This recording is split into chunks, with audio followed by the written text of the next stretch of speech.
শালি দুলাভাই মিলে আজকে এরকম পারফেক্ট আর টেস্টি পিৎজা বানাইছে, তাও আবার পাউরুটি দিয়ে। আজকের পিৎজাটা ওরা দুইজনেই বানাইছে, আমার থেকে কোনো রকমের হেল্প নেয়নি। আর ওদের আজকের পিৎজাটা এত পরিমাণে পারফেক্ট আর টেস্টি হয়েছে, তাই ভাবলাম রেসিপিটা তোমাদের সাথেও শেয়ার করি ওরা কিভাবে বানাইছে। ফার্স্টে লাগবে পাউরুটি গুলাকে ওরা চারিপাশ থেকে কেটে মাঝখানে পাউরুটির অংশগুলোকে পিস পিস করে কেটে নিছে। এগুলোই হচ্ছে পিৎজার মেইন উপকরণ। পাউরুটি দিয়ে পিৎজা বানানোর রেসিপি অনেক আগে আমি তোমাদের সাথে শেয়ার করছিলাম, আর আজকে আমার সেই রেসিপি ফলো করে ওরা নিজেরা বানাচ্ছে। গরম দুধ দিয়ে দিল কিছুটা পরিমাণে, যাতে পাউরুটি গুলো অনেক সুন্দর গলে নরম হয়ে যায়। আর এটার মধ্যে এখন আমার বোন দিয়ে দিবে একটা ডিম। একজন পাউরুটি আর দুধ মিক্স করতেছে, আরেকজন ডিম ফাটাচ্ছে, তাও আবার ছুরি দিয়ে। এই পিৎজা বানানো কিন্তু খুবই সহজ, ঘরোয়া উপকরণ দিয়েই হয়ে যায়। আর এই পিৎজাটা চুলাতেই বানানো যায়, কোনো রকমের ওভেনের দরকার পড়ে না। তো তারপর এটার মধ্যে দিয়ে দিল কিছুটা পরিমাণে সুজি, এইটাই হচ্ছে পিৎজার মেইন ডো। আর তারপর এটার মধ্যে দিয়ে দিল সামান্য পরিমাণে বেকিং পাউডার। সবকিছু অ্যাড করা শেষ।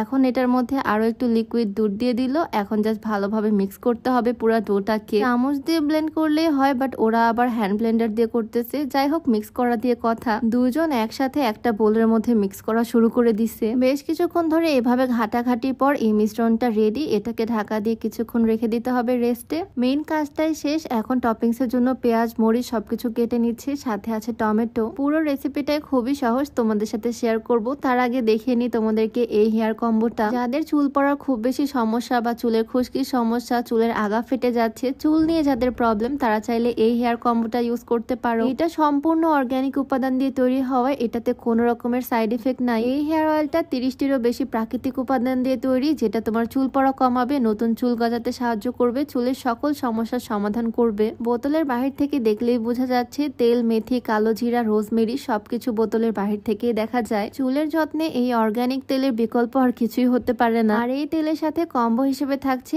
এই হেয়ার প্যাকটা। এই প্রোটিন হেয়ার প্যাকটা চুলে পুষ্টি যোগাবে, চুলকে আরো বেশি স্ট্রং আর শাইনি করবে। এই কম্বোটা তোমরা পেয়ে যাচ্ছ অর্গানিক রুট ফেসবুক পেজ থেকে। তাদের পেজটা আমার ডেসক্রিপশনে মেনশন করে দেওয়া থাকবে, চাইলে ভিজিট করে আসতে পারো। তো এদিকে টপিংস এর জন্য পেঁয়াজ আর মরিচ কেটে নিচ্ছে ওরা। ক্যাপসিকাম, বেল পেপার, সসেজ এই জিনিসগুলো থাকলে আরো বেশি ভালো লাগতো জিনিসটা দেখতে, বাট যেহেতু একদম ঘরোয়া উপকরণ দিয়ে ওরা করতেছে, তাই শুধু পেঁয়াজ আর মরিচ ইউজ করলো। টমেটো অনেকদিন ধরে ফ্রিজে ছিল, সেজন্য আমি বললাম টমেটোটা না দিতে। শুধু পেঁয়াজ আর মরিচ দিলেও কিন্তু ডেকোরেশনটা বেশ ভালোই হবে, লাস্টে দেখলে বুঝতে পারবা। আর তারপর নিয়ে চলে আসলো চিকেন, পোল্ট্রি, মুরগি, সলিড মাংস। এগুলো পিৎজাতে চিকেন ইউজ না করলে একদম অসম্পূর্ণ লাগে। এই চিকেন গুলোকে একদম ছোট ছোট পিস পিস করে কেটে নিচ্ছে। এই চিকেনটা কাটা হয়ে গেলে সব প্রস্তুতি ডান, এরপরে রান্না বান্না শুরু হয়ে যাবে ওদের। পিৎজাতে ওরা চিকেন অনেক বেশি পছন্দ করে, একদম ভরপুর দিবে, সেজন্য অনেকগুলো কেটে নিল চিকেনের পিস। আর তার মধ্যে দিয়ে দিল সামান্য পরিমাণে লবণ, একটু গুঁড়া মরিচ, আর অল্প একটু বাটা মশলা, আর তারপর দিয়ে দিল একটু লেবুর রস। সবকিছু দিয়ে ভালো করে মেখে নিলে এটা রেডি, জাস্ট ভেজে ফেলতে হবে।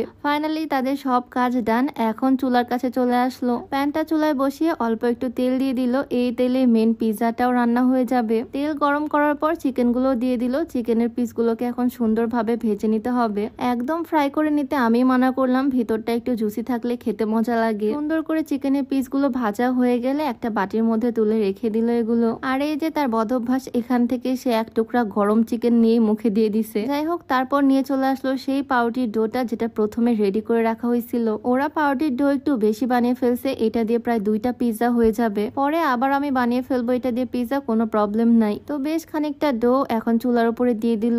আর তারপর সুন্দরভাবে হাত দিয়ে এই পিৎজার ডোটাকে পুরো প্যানের মধ্যে ছড়িয়ে দিচ্ছে। কোনো রকমের ওভেন বা বেলাবেলি ঝামেলা কিছুই নাই, এভাবে কিন্তু একদম ইনস্ট্যান্ট খুবই টেস্টি একটা পিৎজা রেডি হয়ে যাবে। সুন্দর করে এটাকে ঢাকনা দিয়ে দিল কয়েক মিনিটের জন্য। ওরা দেখো কি পরিমাণে খুশি এটা পারফেক্টলি বানাতে পেরে। পুরাটাই কিন্তু এখন হবে একদম লো হিটে। কয়েক মিনিট পর এটাকে সুন্দরভাবে এখন উল্টে দিতে হবে, যেহেতু কিছুটা তেল ইউজ করা হয়েছিল, সুন্দরভাবে এটা উল্টে যাবে। আর উল্টানোর পর এই পাশটাতে এখন সুন্দরভাবে সস দিয়ে দিল। এটা হচ্ছে টমেটো সস। কিছুটা পরিমাণে টমেটো সস দিল, আর কিছুটা পরিমাণে দিয়ে দিল চিলি সস। এটা টোটালি অপশনাল, শুধু টমেটো সস দিলেও কিন্তু মন্দ লাগে না, অনেক ভালো লাগে খেতে। তো 2টা সস দিয়ে সুন্দরভাবে স্প্রেড করে দিচ্ছে পুরা পিৎজাটার উপরে। সসের লেয়ারটা সুন্দরভাবে হয়ে গেলে এটার মধ্যে এখন দিয়ে দিতে হবে মেইন জিনিসটা, যেটা হচ্ছে চিজ। সুপার শপ থেকে মজরেলা চিজ নিয়ে আসা হয়েছে। এখন এই চিজটাকে সুন্দর করে গ্রেট করে দিতে হবে পুরো পিৎজাটার উপরে।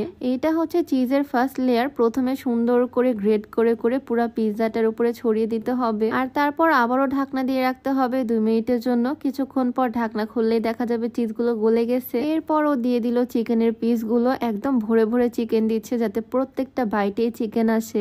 আর এবার তো আহামরি কিছুই নাই টপিংস দেওয়ার মতো, শুধু পেঁয়াজ আর মরিচ, সেগুলোই সুন্দর করে ডেকোরেশন করে দিচ্ছে। বেল পেপার, টমেটো, সসেজ এই জিনিসগুলো থাকলে আরো বেশি ভালো লাগতো দেখতে। যাই হোক, এভাবে কিন্তু খেতে বেশ ভালো লাগবে আর দেখতেও ভালো লাগবে। দেখো অলরেডি পিজার একটা লুক চলেও আসছে। সব পেঁয়াজ মরিচ দেওয়া শেষে এখন আবারও চিজ কুচি কুচি করে দিয়ে দিচ্ছে, মানে গ্রেট করে দিচ্ছে। চিজটা একদম ভরে ভরে দিয়ে দিচ্ছে, কারণ আমরা সবাই চিজ খেতে অনেক পছন্দ করি। আর সব শেষে এখন ফাইনালি ওদের পিজা বানানো একদম কমপ্লিট। জাস্ট ঢাকা দিয়ে 2 মিনিট রেখে দিতে হবে চিজটা মেল্ট হওয়ার জন্য। আর এই তো ওদের পিজা বানানো একদম রেডি। আর দেখো দেখতে কি পরিমাণে সুন্দর হয়েছে, একদম পারফেক্ট হয়েছে। আমি তো ফার্স্টে ভাবতেই পারিনি ওরা নিজেরা আমার কোনো রকমের হেল্প ছাড়া এত সুন্দরভাবে পারফেক্ট পিজা বানাতে পারবে। আসলে এই রেসিপিটা খুবই সহজ, যে কেউ বাসায় ট্রাই করতে পারবে। একদম ঘরোয়া উপকরণগুলো দিয়ে রেডি হয়ে যাবে। উপর থেকে একটু সস ছড়িয়ে দিল, আর এখন এগুলোকে পিস পিস করে নিবে আমাদের সবার খাওয়ার জন্য। দেখতে কিন্তু দারুণ হয়েছে, এখন জাস্ট টেস্ট করার পালা। ওরা দুজন যেহেতু বানাইছে তাই আমি বললাম ওদেরকে আগে টেস্ট করতে। ফার্স্টে